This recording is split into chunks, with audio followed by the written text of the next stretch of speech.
Assalamualaikum warahmatullahi wabarakatuh. Selamat pagi anak-anak.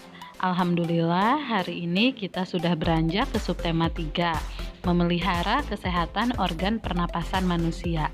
Minggu lalu kita sudah belajar mengenai gangguan-gangguan pada organ pernapasan manusia. Untuk itu kita simak videonya baik-baik ya. Sebelum memulai pembelajaran, Ibu akan bertanya dulu, ada yang tahu mengapa polusi udara itu tidak baik bagi manusia?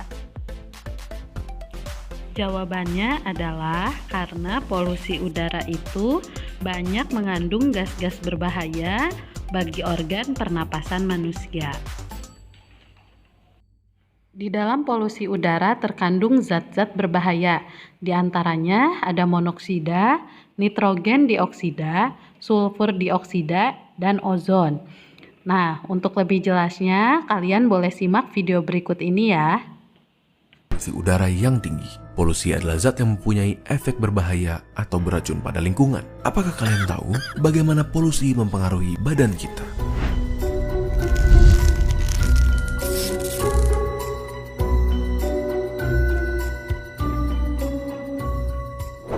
Terdapat dua cara polusi memasuki udara.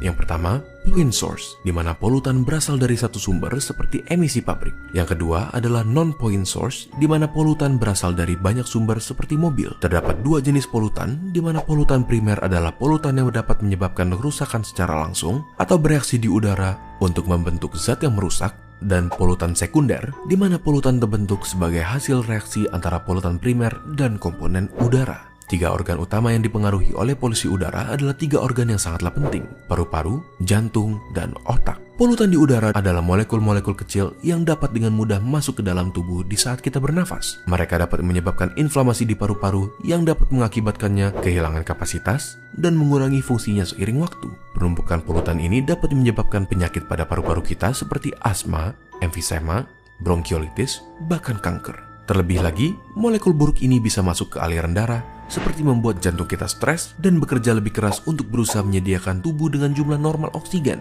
Molekul-molekul ini bisa menyebabkan inflamasi dan konstriksi pada pembuluh darah, yang bisa juga menyebabkan stroke jika pembuluh darah yang terlibat berhubungan dengan otak. Selain itu, molekul-molekul ini bisa memecahkan plak yang sudah terbentuk sebelumnya di pembuluh darah akibat pola makan yang tidak sehat, dan mengakibatkan blokir pada pembuluh yang terlibat. Hal ini dapat menyebabkan kondisi yang mengancam nyawa, seperti serangan jantung maupun stroke. Biasanya, mereka yang rentan terhadap masalah kesehatan akibat polusi udara adalah mereka yang mempunyai kondisi pada jantung dan paru-paru, ibu-ibu hamil, pekerja di luar ruangan, orang tua, anak di bawah umur 14 tahun, dan atlet yang berlatih di luar ruangan. Jadi, bagaimana cara kita menghindarinya? Berikut adalah 5 tips dari WHO. Pertama, batasi berjalan di jalanan yang sibuk, dan jika membawa anak kecil, angkat mereka supaya berada lebih tinggi dari posisi knalpot. Kedua, batasi menghabiskan waktu di daerah yang ramai kendaraan seperti lampu merah. Ketiga, jika kalian berolahraga, lakukanlah di daerah yang lebih tidak berpolusi. Keempat, batasi penggunaan kendaraan seperti mobil di hari yang berpolusi tinggi. Dan yang terakhir, jangan membakar sampah karena asapnya dapat merusak kesehatan kita. Mari kita sama-sama melakukan peran kita dalam menjaga lingkungan, agar lingkungan pun bisa menjaga kesehatan kita. Dalam video tadi sudah dijelaskan bahwasannya ada beberapa hal yang harus dihindari dan harus dilakukan untuk menjaga kesehatan organ pernapasan manusia.